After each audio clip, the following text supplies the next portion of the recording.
YouTube afterwards. So, to begin, on behalf of the Hastings and Rye Palestine Solidarity Campaign, we are delighted to welcome our speakers this evening from all over the world, from 3 different continents. And the first is Dr. Nadia Naser, and she is a lecturer in Palestine Studies at the University of Exeter in the UK. And in her work, she's analysed how political solutions have cemented power imbalances by continually ignoring the settler colonialist process. Her most recent book, Dialogue in Palestine, the People-to-People Diplomacy Programme and the Israeli-Palestine conflict, examines the political failure of face-to-face civil society peacemaking between Palestinians and Israelis. We also have Dr. Ramzy Baroud.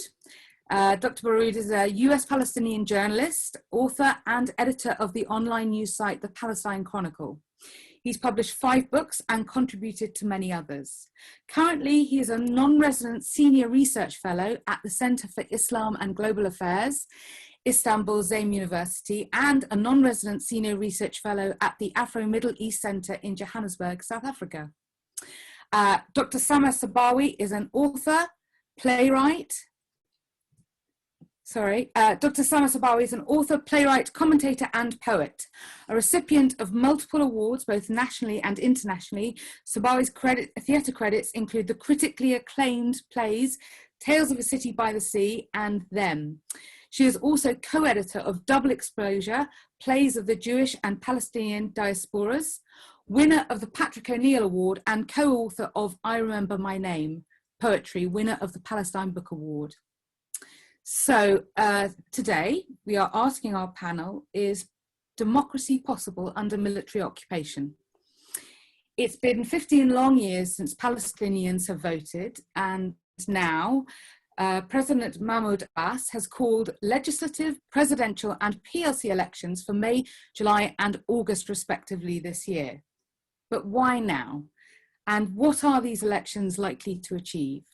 In the last 15 years, Israel has cemented its de facto annexation, built thousands more settlements, jailed more Palestinians, that's men, women and children, and we've witnessed an ever more oppressive and brutal occupation over Palestinian lives, not to mention the permanent imprisonment of 2 million Gazans. Meanwhile, it appears from the outside, at least, that Palestinian politics has become more divided and its political class entrenched, and some say corrupt. So what are the significance of these elections and what are they likely to achieve? To understand the background, I'm going to invite Nadia to lay out the historical context. So handing over to you, Nadia. Thank you very much, and thank you for Hastings Palestine Solidarity Campaign for organizing this. Thank you all for attending. I am going to talk about Palestinian general elections in relation to the nature of Oslo Agreement and facts on the ground. Electing a Palestinian Legislative Council is part of Oslo Agreement, and the nature of this agreement will help us understand the meaning of democracy under occupation. Oslo agreements, as many of you must know, came as a result of secret negotiations at Oslo between PLO and Israel. It is an these agreements are interim. The agreement of 1995 created the Palestinian Authority, dependent on international funding. It also created an elite class with a VIP system. This elite class is not interested in challenging the status quo, and therefore it is detached from Palestinian people. The agreement also divided the West Bank into 3 areas under different jurisdictions. It disconnected Gaza from the West Bank. Jerusalem, by the way, was closed just before signing the agreement and became subject to a permit system that Israel tightened throughout the years. The agreement outlined specific legislative responsibilities for Palestinians that, and this is very important, that could not contradict the accord. It gave, Israel gave the Palestinian Legislative Council limited power in certain spheres. So Israel controls, overall control, especially security, is under Israel. This and the fragmentation of the land enabled Israel to control even the quorum of the Palestinian Legislative Council.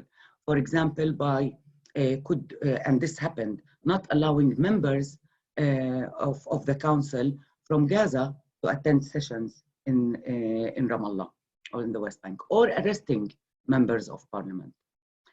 Although the agreement postponed Jerusalem to a later stage, among other issues such as Palestinian refugees and Israeli settlements, it was included in the electoral process, in the agreement itself. But I am going to quote what the Israeli chief negotiator, Uri Savir, and how he explained the inclusion of Jerusalem in the process. And I start the quote. Each Palestinian candidate living in Jerusalem would be required to have a second binding address outside the city, making it possible for Israel to claim that no Palestinian Jerusalemite was standing for the elections, end of quote. And then, of course, this will help you understand how Israel considers Jerusalem unified as the capital of Israel, and why, which I'm sure Ramzy will talk about, the issue of Jerusalem in the current elections. But this is the background of the issue of Jerusalem. And by the way, in the presidential election of 2005 and 2006, for example, Israel only allowed, and when it came under this, when it was pressured from the international community at the beginning, did not want to include Jerusalem in the second elections of the Palestinian Legislative Council, but allowed only a few thousands of Palestinians from Jerusalem to vote in station polls next to them. The rest, they had to cross checkpoints and even try and go through the, try and what can we say, cross the wall that was built in 2002. So it has never been a straightforward approval from Israel to include Jerusalem into the elections. Now, the first elections that took place in 1996, when Fatah Party won the elections, and this was during the interim period as Palestinians were supposed to be transitioned to a statehood. Now, during that period and after the elections, the question remains, how is democracy going to be practiced under the occupation? Because democracy, as we all know, is about separation of power, and it is about rule of law, respect of human rights, which is beautiful and great. But how are Palestinians going to implement these elements if most of Oslo Agreement is focused on fighting terrorism as defined by Israel, and it is about committing the Palestinian Authority to security coordination? And by the way, this happened, for example, the Palestinian Authority arrested activists from Birzeit University in 1996. And when the Court of Justice, High Court of Justice, Palestinian, called this arrest as illegal because it was without warrant and that they should be released immediately, not only the Palestinian Authority ignored the decision, but also asked the Chief Justice to resign. So it is this dilemma that they have to be committed to security coordination and to fighting terrorism, and at the same time, how could they prevail? How could rule of law prevail? So this explains why the executive branch or executive agency has this power and ignores this ABC democracy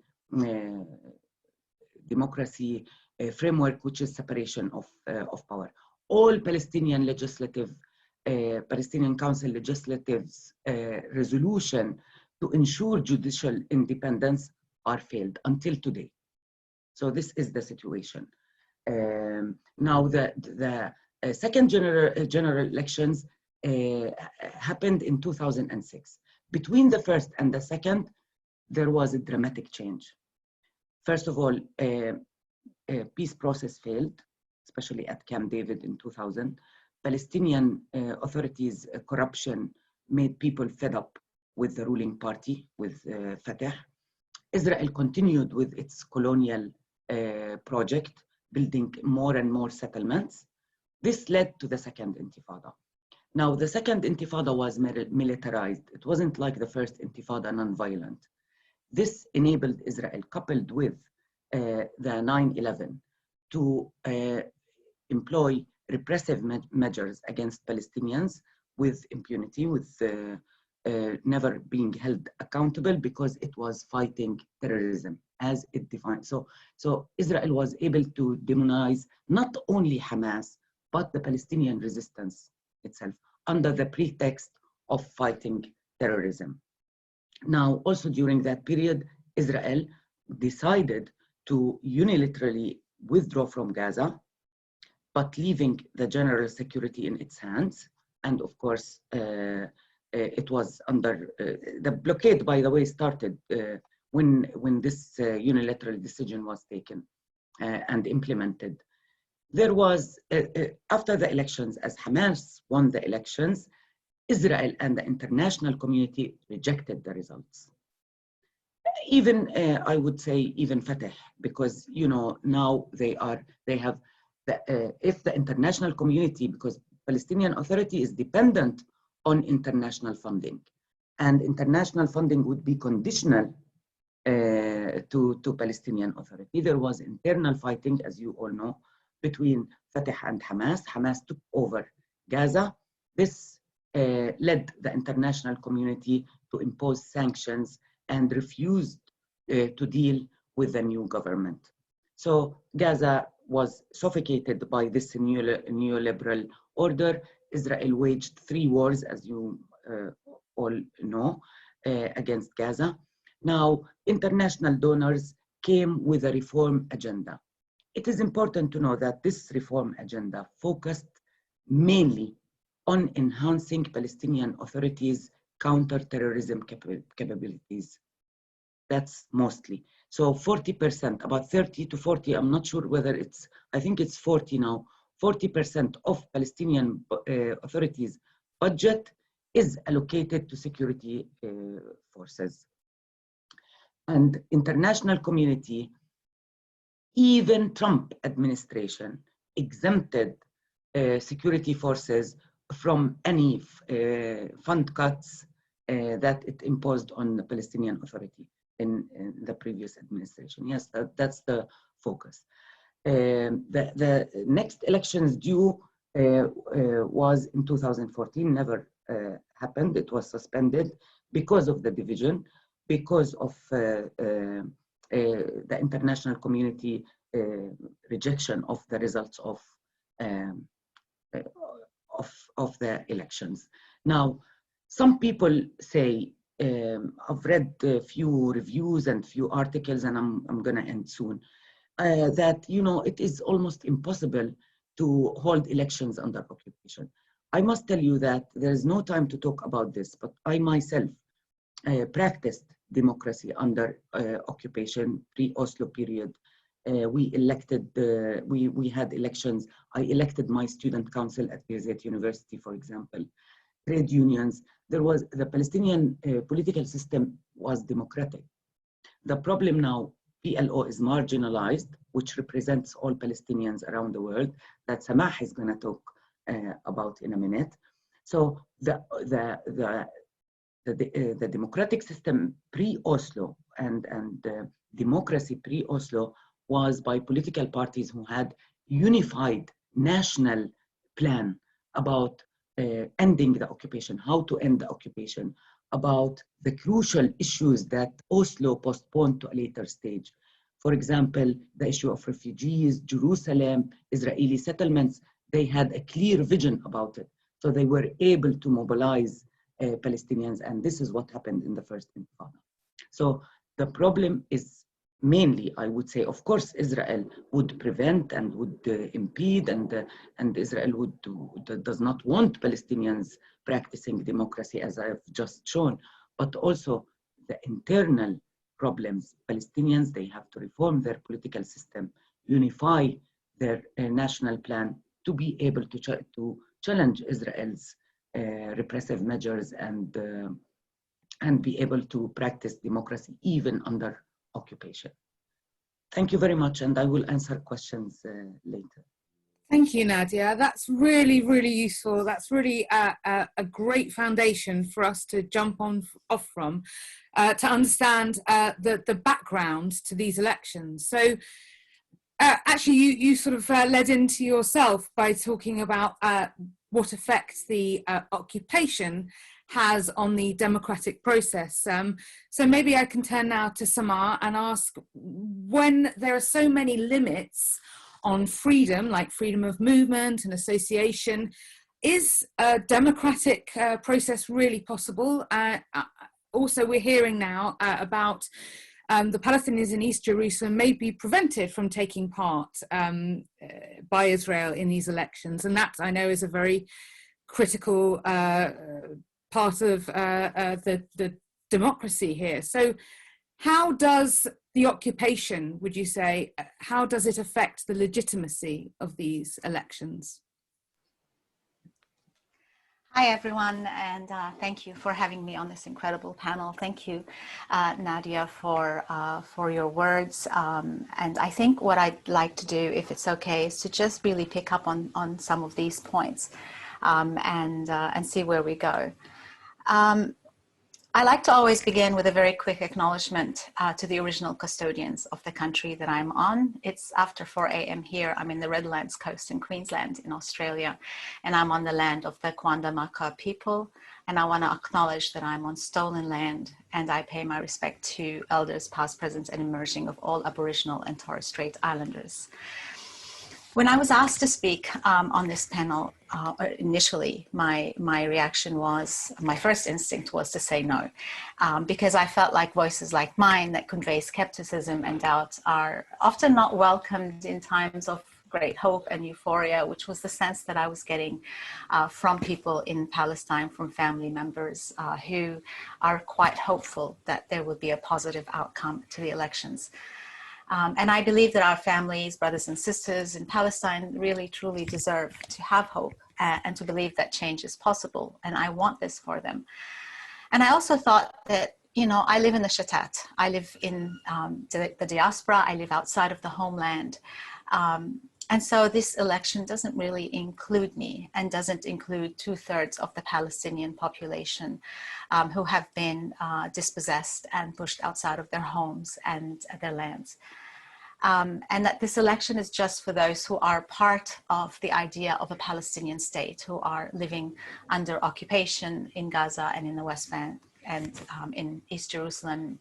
And that's really the scope of it. But upon deep reflection, I came to the conclusion that my voice here from exile, from the end of the earth, so to speak, is a Palestinian voice. I am Palestinian.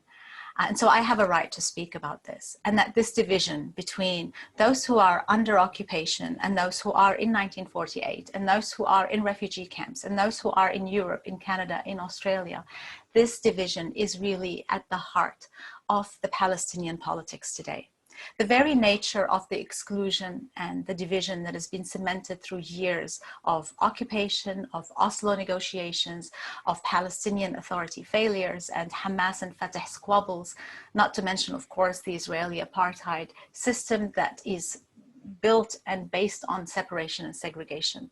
These divisions are really heightened during these elections because the nature of this election is exclusive and not inclusive. And I want to first of all be clear that I understand that there is so much excitement in Palestine over the upcoming elections, and that things are dire, and any promise of any change falls on our occupied and oppressed people's ears like raindrops after a drought. Of course, there is excitement if there is a promise of change, right? But come May 22nd, we need to be a little bit realistic. We are told that we might have the first national legislative council election in over 15 years for the Palestinian Authority. Basically, since Hamas won, democracy seemed far less attractive. And so the elections were put off year after year, well past the renewal or the electoral expiry date. We are told that 93% of Palestinians are registered to vote today, and that most of them were previously registered, and that 36 parliamentary lists have been presented and approved, which is quite staggering and incredible. We are told a miracle has happened and that Hamas, Fatah, and other groups have agreed on the mechanism of elections, and these are all positive things. So far, so good. So why be skeptical? We have to look, I think, at some of the unexpected curves that have emerged to understand what's going on here. Even though the elections were seen by many as a power-sharing agreement between Hamas and Fatah, and that within itself is not a good thing for democracy. But Fatah's guaranteed win started to seem less and less likely. Now, we heard that Fatah is facing challenges from dissident factions, including the Freedom List, led by Nasser al-Qadwa, a nephew of the late Palestinian leader Yasser Arafat, and was endorsed by Marwan Barghouti, who's a very popular leader serving multiple life sentences in Israel. And this is a powerful duo that really challenges Mahmoud Abbas and his power base. And there were other power-yielding Fatah dissidents who split from the main, including Abbas's former Gaza security chief, Mahmoud Dahlan, who was currently in exile in Abu Dhabi, and former Palestinian Prime Minister Salam Fayyad, who's an ex-World Bank official with a track record of fighting occupation, has also split from the main Fatah sphere. And we heard that while Fatah is being weakened by these inside divisions, Hamas is actually going strong despite it not wanting to win the elections, and is going forward with a united list. And that as a result of all of this, just in the last few days, the US signaled the Palestinian Authority that, hey, it's okay. If you want to postpone the elections, it's fine with us. Democracy be damned. You see, the US only supports elections as long as the US can get favorable outcomes for the elections. Now, with Israel denying Palestinians a vote in Jerusalem, there is an easy way out for Palestinians, of course, for Mahmoud Abbas. If he wished to withdraw from the elections, he can say that, no elections without East Jerusalem. There's been a lot of talk coming out of Ramallah about that, and about the possibility that the elections, the Legislative Council elections, will be postponed indefinitely. And that's pretty much where things are. But I want to actually, if I have a little bit of time, dig deep into the significance of holding the Palestinian legislative elections specifically within the existing context of Palestinian statehood and as part of the framework of a two-state solution in Oslo. And Nadia really laid the background for us really well in order to understand how all of this works. And the main focus for me is that that it's important that with the understanding that the Palestinian Legislative Council was a product of the Oslo Agreement. It was born out of Oslo, and that the current reality that has forced Palestinians to come to terms with the fact that Oslo was a deviation from the course of liberation at best and from our national aspirations.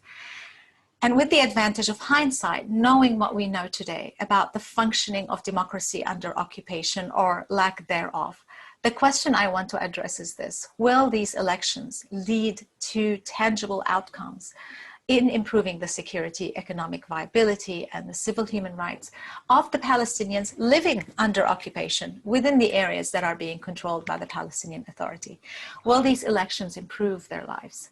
And I believe any analysis of the elections, it needs to be grounded within the framework that Israel is a settler, colonial, expansionist project that is predicated on the continued forceful dispossession of the Palestinian people, whom it occupies. And as such, it is a fact that Israel controls every aspect of the occupied Palestinian population's lives. It controls their economy, their security, their borders, their birth registry, all exit and entry permits, including the ability to travel from one village to the next, and so much more than that.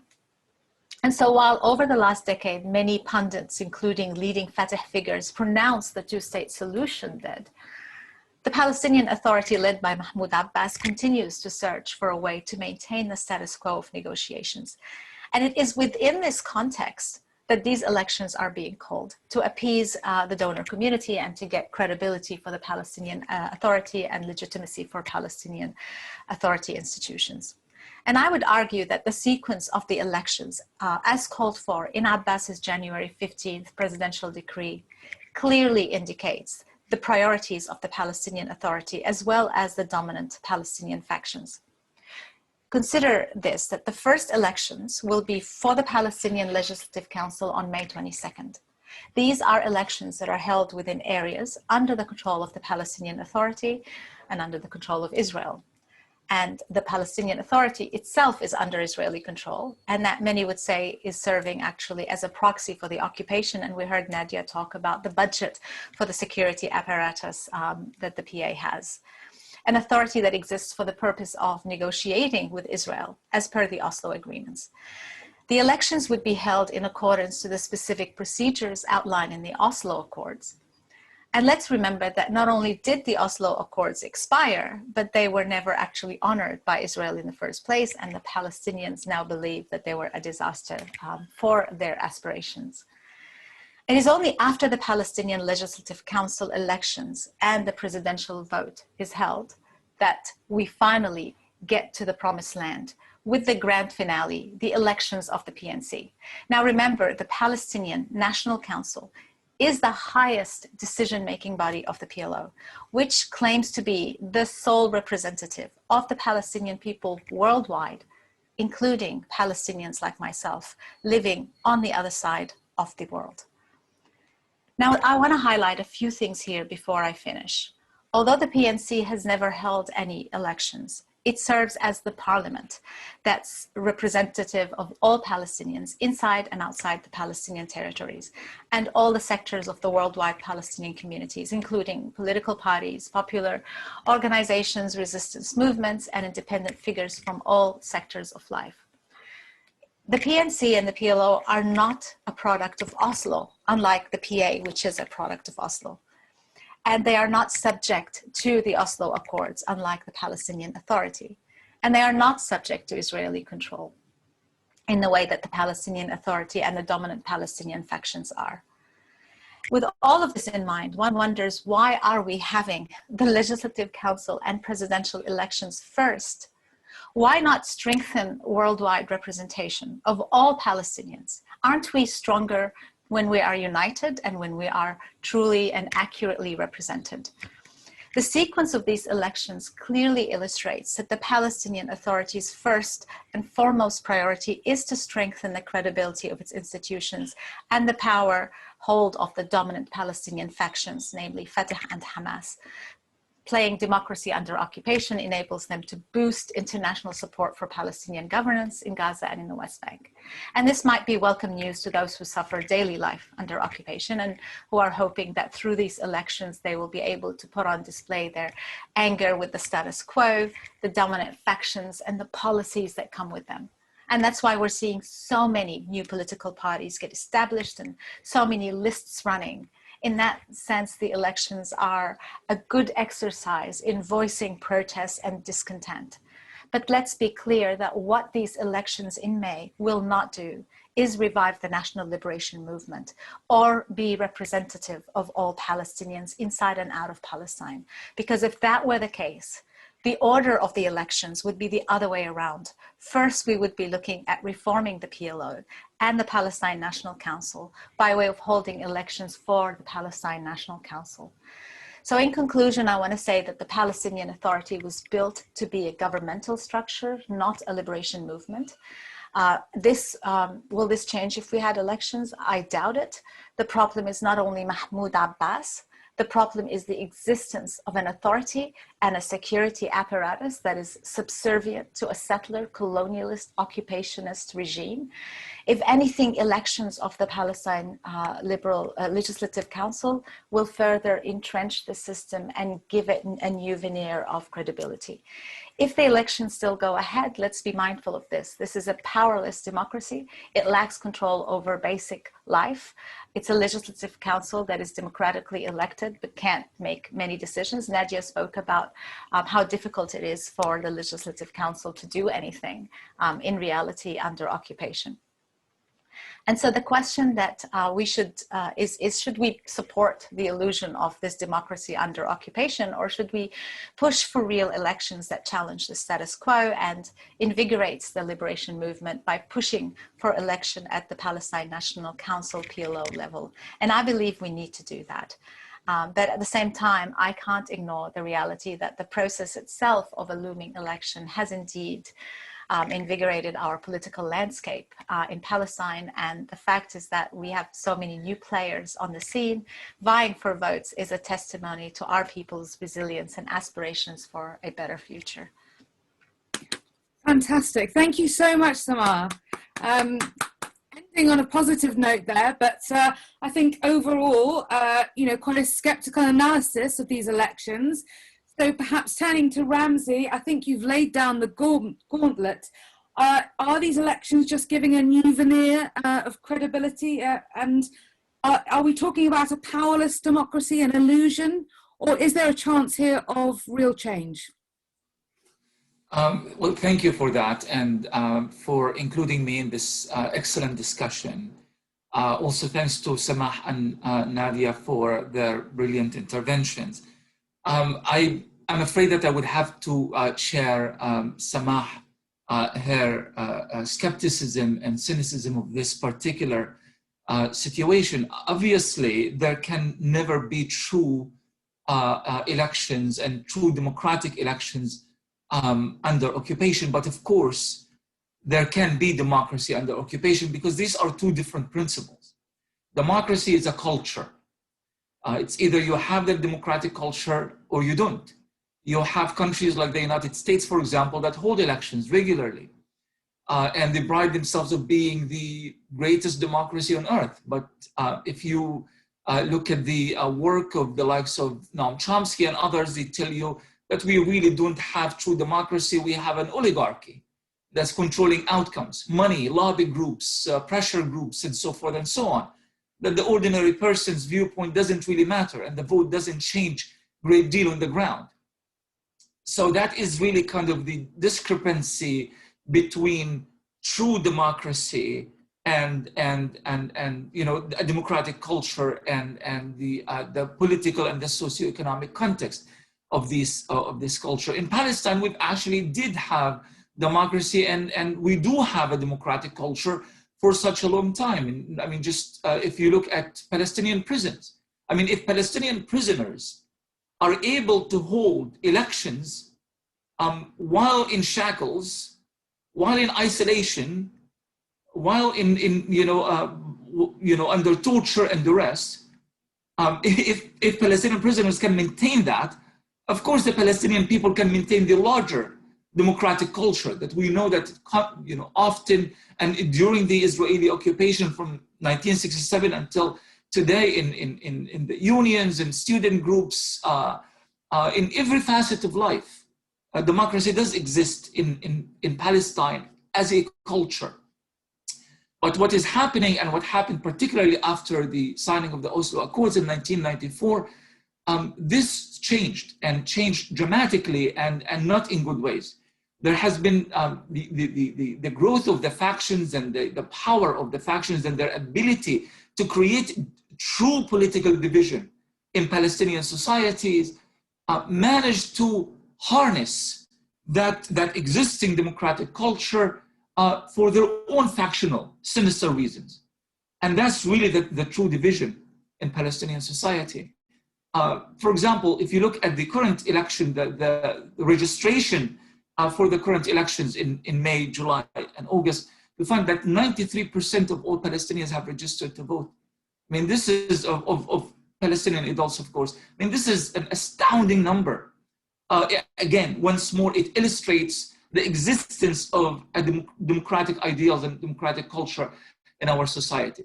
But this sorry display that is being put forth by Mahmoud Abbas and his ilk, I mean, that have nothing to do with democracy whatsoever, because the question that we really need to ask, what is the point? What are they trying to achieve? You know, are they trying to achieve political unity? We are a liberation movement. Political unity does not need elections to be achieved. Political unity can be achieved in other ways. I don't know of any liberation movement, any anti-colonial liberation movement anywhere in the Southern Hemisphere that actually went through the process of state building before the process of liberation itself. I mean, look what happened in South Africa in the elections of 1994. That kind of paved the way to the formal end of apartheid. It was the culmination of a process that lasted for about 4 years that aimed at ending apartheid in that country. And the elections was this kind of this beautiful moment at the end in which all people of all colors and all races and all ethnicities managed to go to the voting booths at the same time and vote for their candidates. And that's how real political change began taking form in South Africa. In the Palestinian case, it's the other way around. You have an Israeli military, you have occupation, you have Israeli prisons, you have Israeli checkpoints, you have Israeli illegal Jewish colonies throughout Palestine. You have Gaza under a hermetic siege. People are dying from the lack of medicine. People are dying as a result of the siege. People are not able to live a normal life. They are under military occupation. That's what it is. Yet at the same time, Salam Fayyad and Mahmoud Abbas and all these individuals took us through this very strange, bewildering journey of state building. They have titles as presidents and ministers and His Highness and His Excellency and so forth and so on. Yet the people are still living under siege and they are being shot at by Israeli snipers.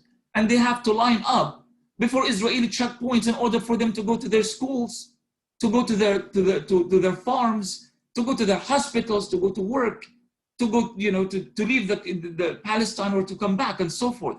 So we have these strange parallel realities that have existed in Palestine since 1994. A group of Palestinians, the ruling class, if you will, found some sort of kind of a balance between making a claim to representing Palestinians, yet at the same time willing to coexist with the Israeli occupation. When the Palestinian people, the vast majority of them are poor, the vast majority of them are disenfranchised, the vast majority of them are either under siege or living behind checkpoints and so forth and so on. A group of people, a small group of people getting richer and a much larger mass of people getting poorer. So yes, the question can be answered simply by saying democracy is possible even under occupation, even in prison. But what is happening in Palestine right now has nothing to do with democracy whatsoever. It is something entirely different.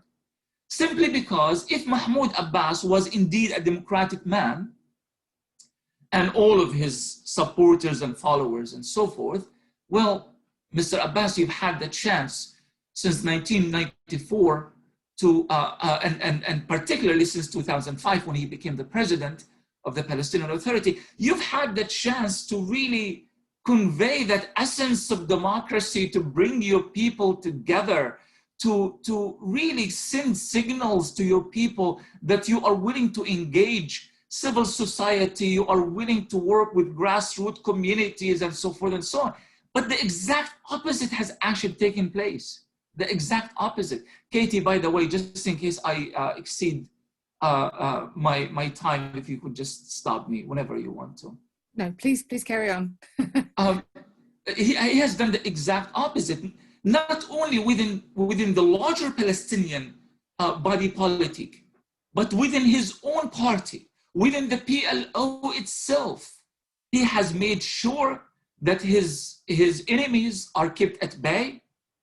He has done very little to release Marwan Barghouti, to the point that Fadwa, Marwan's wife, has accused Abbas and the Palestinian Authority openly that they are intentionally want to keep Marwan in jail because they know if Marwan is out, then Mahmoud Abbas will be out, because Marwan is far more popular. And Mahmoud Abbas, as of poll after poll, shows that most Palestinians want him out. The 85-year-old man refuses to relent, and he continues to kind of purge his enemies one after the other.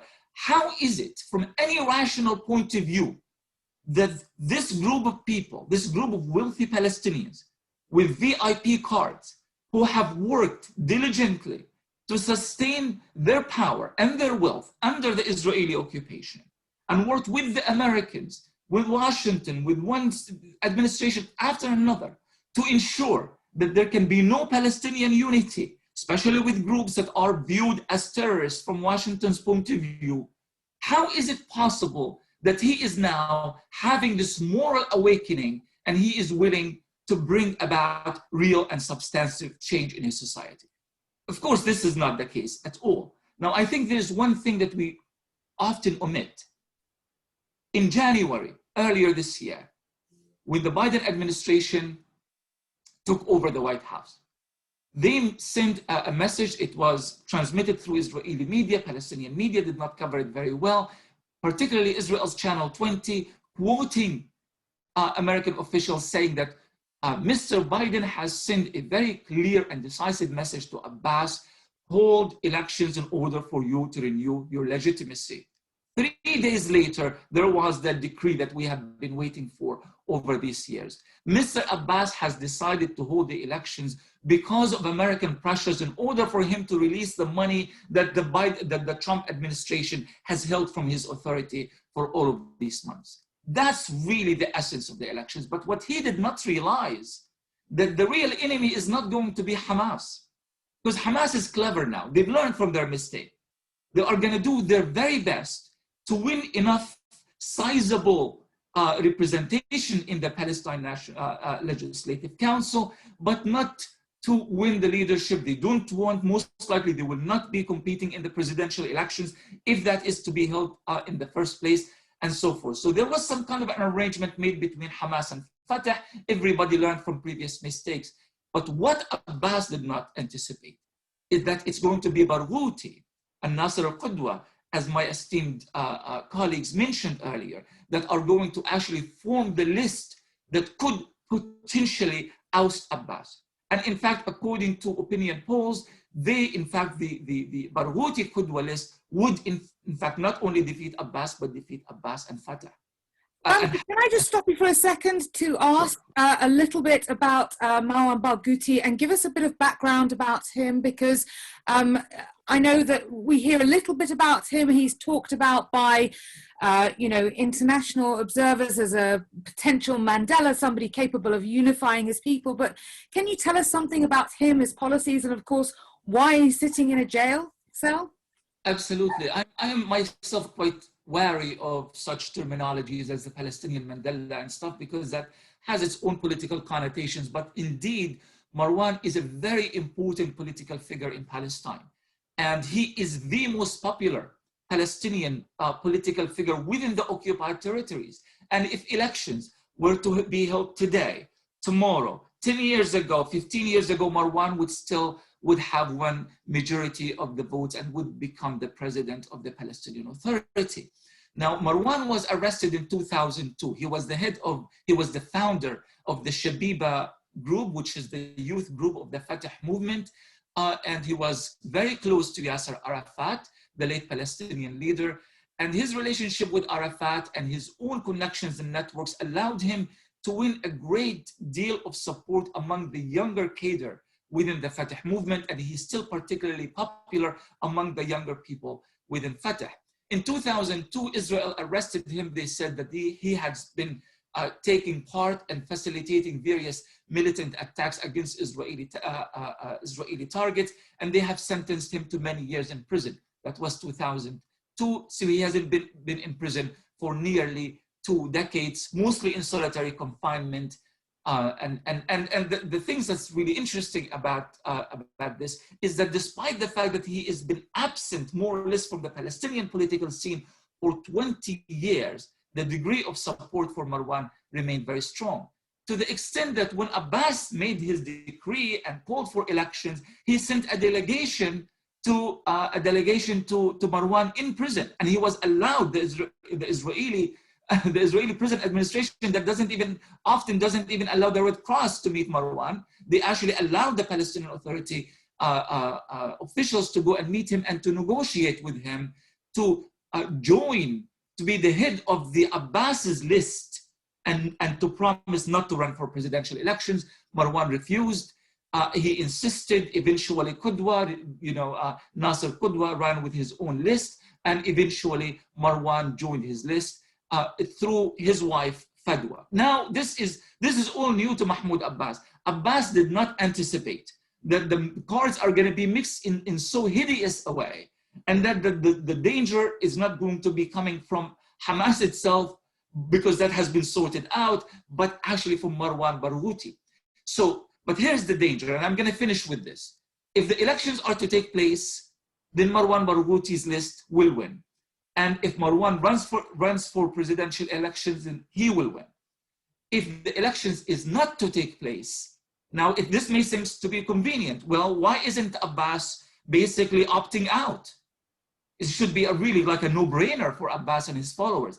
The reason he's not, because he knows that if he cancels the elections, this could be the last straw that could potentially break the Fatah movement altogether and divide the movement into various factions and branches, and he fears that. This is why the hesitance. This is why they haven't canceled the elections as of yet. And I'm gonna stop here because I think I'm sure I exceeded my time. Sorry for that. Well, it was all fascinating. So thank you so much, Ramzy. That was absolutely, very enlightening, and gave us a really, really interesting understanding of the context and the meaning of these elections. I'm going to throw open the floor to our audience. I believe we have some questions already been asked. So I'll start with a question from Julie, who asks, do the elections provide a context for other forms of democratic organisation, for example, amongst the youth? Who would like to answer that?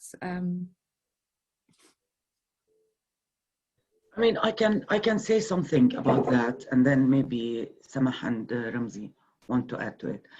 Well, I think the situation of the youth is part of the general situation that we talked about. I mentioned that pre-Oslo, we had trade unions, including unions for youth that practice democracy as well. However, after Oslo, unfortunately, these trade unions became also part of the game. They became divided, one thing. They became dependent also on external funding, or even like political parties nowadays, the PLO political parties, they depend on funding from the Palestinian Authority. So here we have, again, this neoliberal order. Mahmoud Abbas is silencing many political parties by using funding to their parties. So there is a great mess to the Palestinian organizations and grassroots and civil society. Civil society, I think the Palestinian Authority managed to destroy it to a certain extent, unfortunately.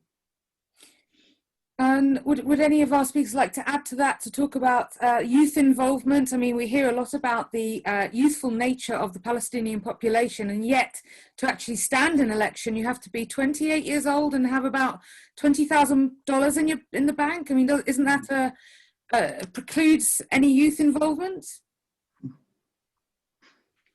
Well, I mean, I don't know if even the youth as a collective in Palestinian society, I don't know if they have really enjoyed any actual political space for a long time to express themselves and to kind of, kind of ease into the transition of becoming Palestine's future leaders. I think this, the gates have been shut regarding this is the old guard and nothing but the old guard. And if the youth are to be allowed the tiny little spaces there, here and there, it is really largely symbolic.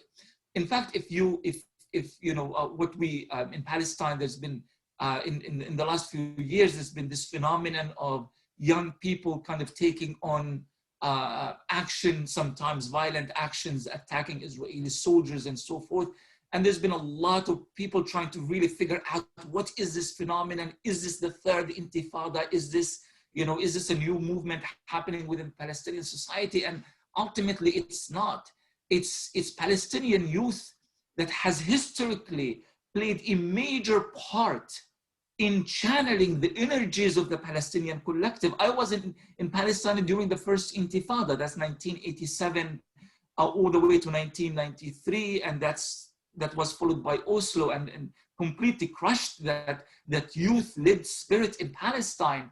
It was the young people who led the intifada. And when I say led the intifada, I'm not talking about stone throwing. I'm talking about every aspect of Palestinian culture had something to do with the youth, from the poets to the organizers of communities, to the welfare of the community, to all of this. They've been completely sidelined. And then they look and they find someone like Mahmoud Abbas, actually, think about it, it's quite bewildering that the majority of Palestinians in Palestine, we have a very youthful population in Palestine. The majority of Palestinians in Palestine were either born or developed consciousness during a time that there was nothing but Mahmoud Abbas and his Palestinian Authority. And they want to get rid of this. They don't want to be part of this. They don't, if they are to participate in the elections, is because of their way of hoping that perhaps they can actually push this generation aside and take charge of their own destiny. I don't know if that is going to happen through elections. It could happen through other means, and I think Palestinian youth will eventually take a charge, but I really don't think it's through a process that is facilitated by Mahmoud Abbas himself. Yeah, and I also want to add to this that when you spoke about the age restriction for campaigning, for running for these elections being 28, there's also the 1 month limit for campaigning. So if you're a young person with very limited means and you are unknown, this whole process says we don't want you and we're not going to support you. And I think the youth is I mean, it breaks my heart what's going on with the youth, especially the youth in Gaza, only because I'm more in tune with family members in Gaza. I'm sure it's terrible across the spectrum, but we've got massive exodus of youth happening out of Gaza at the moment. Almost every young person I used to deal with within the arts that was in Gaza since 2014 has left even now. There's a huge community in Turkey, in Istanbul. And so the political process and the occupation and the multi-layers of oppression has targeted specifically the youth, because the youth is the future and the youth is the hope and the youth is the continuation. And so they've been at the front line of those horrific policies. They've lived through so many wars and so much harassment. And yet our leadership has not found a way to invigorate, to include, to inspire them. And they've been not only marginalized, but also directly targeted by the policies of the Palestinian leadership, of Hamas, of Fatah, and of course of Israel. Thank you. Thank you all three for talking about that important issue. I'm going to take a question from Joe Cairns. This was quite some time back, but sort of a question. The question is not, he says, can democratic elections be held, but what is the path to liberation? I think that's quite an interesting question. If not democratic elections, then what? Who would like to try to answer that? Resistance. There's only one path to liberation, and it's resistance to oppression. not state building, but finding ways to be unified in our resistance to oppression, not in our political ideologies or in our, you know, all the other stuff that the leadership's been wasting time on. We need to be united in resisting oppression and injustice. And the only path forward is resistance. Thank you. Do any of the others? Yes, Ramzy. Yes, I'd like to add something to this, and just kind of a little bit of kind of shameless promotion. We're actually working on a book right now called Our Vision for Liberation. And it's kind of our way of trying to offer, you know, kind of redefine the Palestinian discourse altogether, you know, because we have been trapped in all of these terminologies since Oslo and even prior to Oslo. I would say since Henry Kissinger's days in the late 1970s, this entire thing about the peace process and shuttle diplomacy, negotiations table, oh my gosh, I can go on and on and on with all these terminologies. And guess what? These terminologies have displaced the actual terminologies that we should be using. Liberation, decolonization, national unity, what we call the national constants, الثوابت الوطنية, constants. We cannot compromise on these constants. We cannot negotiate these constants. But this hasn't happened. So this is really linked to the issue of democracy, because what happened is that we even changed our target audience altogether. Our target audience became London and Washington and Oslo and Madrid, instead of being our own people. So I think the real path is to go back to the streets of Palestine, to connect with the Palestinian people, to bridge the gap that was created by all these geopolitical divisions between the West Bank and Gaza, between the West Bank itself, area A, B, C, between our brethren in Israel itself, in Palestine 48, and of course the Shatat, millions of us. We need to have a national conversation that exceeds the Fatah Hamas factional, you know, narrative. And we need to not develop a new language. We need to go back to the old language and need to rediscover it. And we need to develop a project of liberation. And as Samah said, that is predicated on resistance and nothing but resistance. And it's not shameful to say that. Al-Muqawama, resistance in any national liberation struggle against colonialism, is the only path of liberation. Nothing else will ever suffice.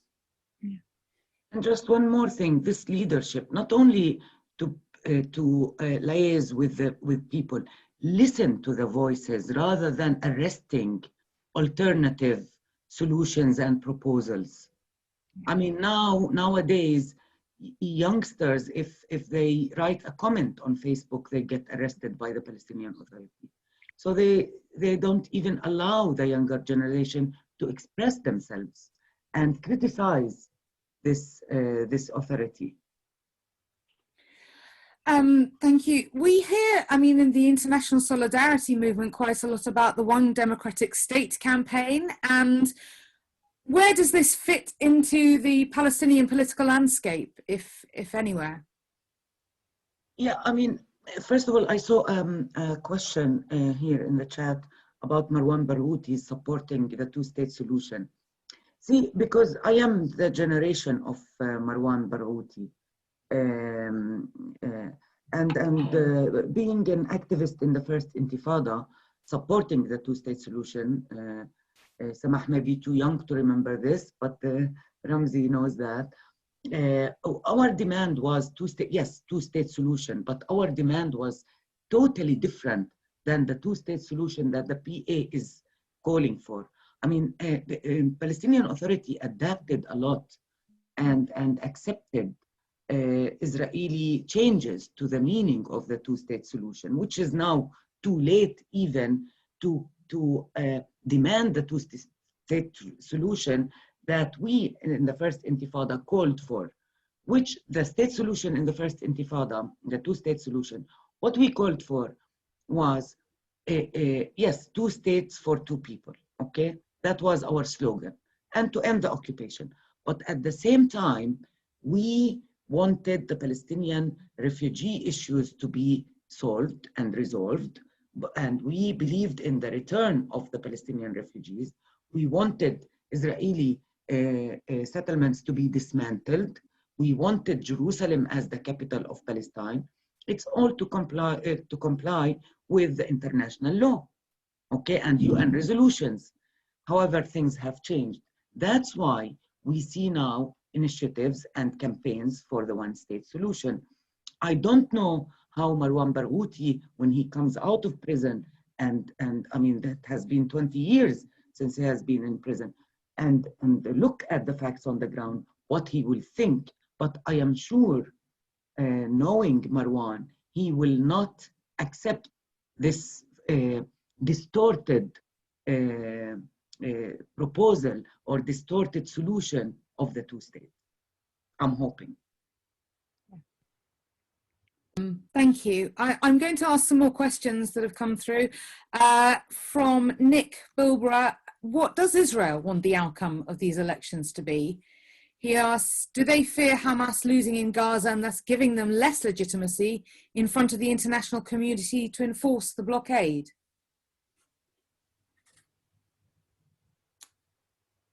Sorry. That's a really interesting question, actually, trying to imagine what the best case Israeli scenario would be. Yeah, I can imagine a situation in which Hamas, let's say, would be obliterated, and that's not going to happen. From the political map is going to make things quite difficult for Israel because it really has based its entire kind of foreign policy outlook regarding Gaza in particular, but really the Palestinians in general, based on the fact that we are fighting terror and Islamic terror, and we are part of the global war on terror, and so forth and so on. And then suddenly, what do we do now? So I'm really not sure about, what would the best outcome for them would be in the West Bank itself. I think most likely, I mean, if it's not broken, why fix it or don't fix it? And for Israel, they can live with the status quo. Every single day, Israeli bulldozers, just get to work in the morning to build settlements, to destroy Palestinian orchards, to steal more Palestinian lands, to, the existence of Mahmoud Abbas and the Palestinian Authority really do not seem to hamper these efforts in any way. So why not? Why not have another Mahmoud Abbas-like figure? I don't think Marwan Barghouti will fit that scenario in Israel's mind. So that wouldn't be a good scenario for Israel if Marwan wins.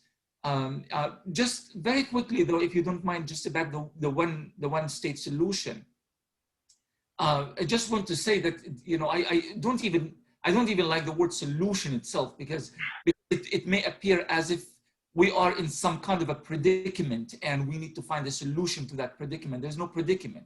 There is a system of apartheid and military occupation. And the solution to that is, whether it's 1 state, 2 states, or 10 states, is the fact that we need to defeat apartheid. We need to end the system of racism and discrimination. And we need to roll back Israeli military occupation. And it's the Palestinian people who have the right to determine the outcome after that. The 2-state solution, I don't think it really ever was a solution to begin with. I think it was a carrot that has been dangled in front of the face of Palestinians for all of these years in order for them to kind of just play along and just to be part of the Washington census regarding Palestine and the larger Middle East, and that kind of earned Abbas and others the right to be called the Palestinian moderates. And anybody else, including those who support a 1-state solution, are seen as the radicals. And I've been told many times, every time I spoke about a 1-state solution, that you are calling for the genocide of the Jews in Israel. This kind of hyperbole type of language, this kind of loaded vocabulary is just aimed at dissuading us from engaging in the real conversation. And the real conversation is we are experiencing racism and apartheid in Palestine. And the only way we can fix that is to find a system that would allow all the people of that land to be there and to be treated as equal, for the checkpoints to be removed, for the settlements to be demolished, for Palestinian refugees to return home, and for equality to finally reign in Palestine. And that is, in Israel's mind, of course, is the worst case scenario because it challenges the very foundation of Zionism. And it's really Zionism is the enemy here more than anything else. And one more point. I mean, I'm sure you all know that divide and rule, that's a tactic, a colonial tactic. And Abbas has been threatened several times that he had to choose between the peace process and reconciliation. The peace process that is not there and has stopped ages ago. The last round was 2014, Obama's administration, and it failed. But still, Netanyahu always threatened Abbas. You have to choose between the peace process or the reconciliation with Hamas. Netanyahu himself, and I can't remember when, maybe Ramzy, you can remember, he stated, or Samah, he stated that we are allowing Qatari money to Hamas to maintain the status quo because we don't want Hamas to collapse, because we want this division to be maintained. Yeah, and I would just add to all of that, to go back to the question of what will Israel do and what does Israel want from Gaza. Dahlan, it is quite possible that Dahlan might win seats in Gaza and might actually come back as a ruler within that context. I don't know how he would do it. I know he's just been around the corner, hiding in the shadows, spending a lot of money on people in Gaza to try to promote his brand. And that this is very anecdotal, but I've talked to people who completely were against the idea of Dahlan, who after all these years of suffering in Gaza say now that they would vote for Dahlan. They would want Dahlan. And so this change of heart is a sign of desperation. Of course, not a belief that he's going to save them, but a belief that, we're sinking now, let's try something else. And as far as what Israel wants, Israel is able, and we've seen this over, the many decades, Israel is able to weave some really ridiculous narratives and have the world say, oh, really, and go along with it. And so Israel doesn't need Hamas in Gaza to continue to do what it does, which is expand and steal resources and use Palestinians as lab rats. It can always find a new narrative, and it knows it doesn't have to be believable because the media doesn't even question the Israeli narrative on the mainstream in many of these countries, and the political establishments that have supported Israel are not supporting it because of the truth of what Israel says, but because of the power that Israel wields. And so I think regardless of what Israel wants and not wants in terms of an outcome for the elections, it is able to still weave any narrative that it needs to continue to subject our people to the horrific horrors that it subjects us to, and that the only way out is really what Nadia and Ramzy have talked about, which is resistance to an oppressive apartheid colonialist regime. Thank you, Samah. I'm going to do one more question before we wrap up, and it does feel like it's a bit of a summary question. Katie, can I just say something yes. about one of the questions here about if prisoners are allowed to vote? Yes, and absolutely. participate in the elections. I'll just say a story I read yesterday about this prisoner who shaved, and he was fined 400 shekels. I don't know 400 shekels, how many pounds or dollars. So you can imagine the control over prisoners. So just because he shaved without a permission, that he should have asked the guards for a permission. So I mean, it's all in the hands of Israel and the Israeli prisoners guards. Yeah. Unless Ramzy and Samah know something else. As far as I'm concerned, they're not allowed. Yeah, that's my understanding as well. I can't imagine a scenario in which the prisoners are allowed to vote when, as you said, they're not allowed to shave, or they're not allowed to have regular visitations from their own family and so forth. Yeah. Can I just ask, how would it be possible then for Marwan Barghouti to actually stand in the presidential election? Well, voting and standing in the elections is a different thing. The Palestinian basic law allows prisoners to run for elections. But the voting, of course, will happen by Palestinians who are not in prison, not by the prisoners themselves. Right. And also, what can Israel do? I mean, if they are, if Marwan is a candidate, what can Israel do? So potentially they could be electing a president who is sitting in a cell of solitary confinement. Yes. And then the international community would have a different answer to the one that they were asking. I'm going to ask this final question. It comes from Stephen Brackens-Brinkley to the panelists. It looks deceptively simple. You might want a quick yes or no, or you might choose to expand. Do any of you truly believe that Hamas, Fatah or the PNC actually want true democracy? Or if not, are these elections just a sham, an opiate for the masses?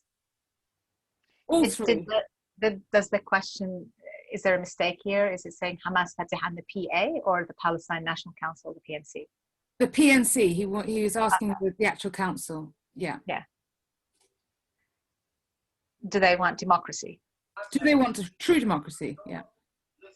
No, I don't think that Hamas and Fatah are wanting, I mean, it depends what you mean by true democracy. If you mean true representation of the Palestinian people, none of this is about true and real representation of the Palestinian people's aspirations. So my answer is no. Thank you, Samah. Nadia? Well, first of all, we have a one-man rule nowadays. I mean, Mahmoud Abbas controls the Palestinian the PLO, controls the Palestinian Authority. So, I mean, he has a great influence on the institutions of PLO and Palestinian Authority. Hamas, I mean, it's in the interest of these big factions to maintain the status quo. So, yeah. I mean, it's a division between them to maintain the status quo, albeit in a different arrangement. But yeah, I mean, yeah, it is a sham. I think it's not a genuine looking forward for a true, real democracy that Palestinians are looking for. Thank you. Ramzy.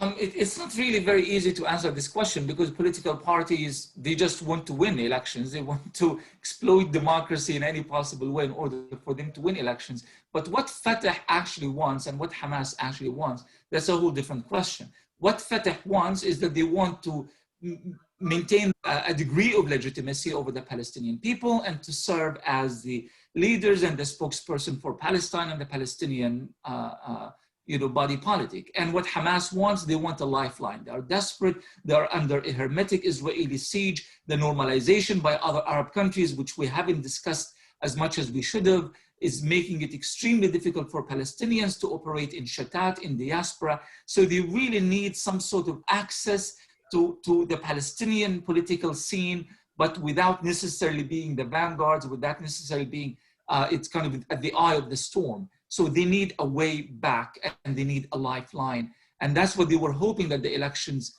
would potentially yield, but now it's all up in the air. Thank you. I think we're going to wrap it up. We've gone to an hour and 15 minutes. So on behalf of the Hastings and Rye Palestine Solidarity Campaign, I'd just like to extend our deepest gratitude to our panelists, Nadia, Ramzy and Samah. This has been so enlightening, so fascinating to get a deeper understanding of what these elections mean, the context, the background, the culture, and the real sense of what democratic process we are looking at and what potentials we might see in the future. So thank you so much to you three. Fantastic. Thank you. Thank you. Thank you. Thank you all.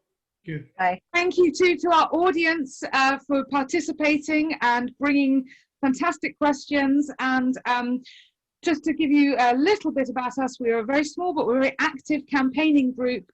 We aim to raise awareness and understanding of the Palestinian struggle for liberation. So if you are local and you'd like to join, it's only £10 annual membership or £5 if you're unwaged, and you can be part of this growing solidarity movement for justice, equality and freedom. And if you would like to support our work, but you don't want to join, you can just donate. If you're not local, please do consider joining your local PSC or local Palestinian Solidarity group, wherever you are in the world. We're putting up a bit of information in the chat box now about us and about the National PSC. So we can all join this fight against racism and inequality and apartheid, and help the Palestinians to achieve the struggle for freedom. Again, thank you, everyone. Thank you, Nadia, Ramzy, and Samah. Thank you. Thank you. Have a good evening, Bye. everyone. Thank you. And have a good day, Samah. Yes. Go back to bed. Yeah. If you would like to express your thanks in the chat box, please do. The audience, thank you very much. Thank you, everyone. Thank you. Bye-bye.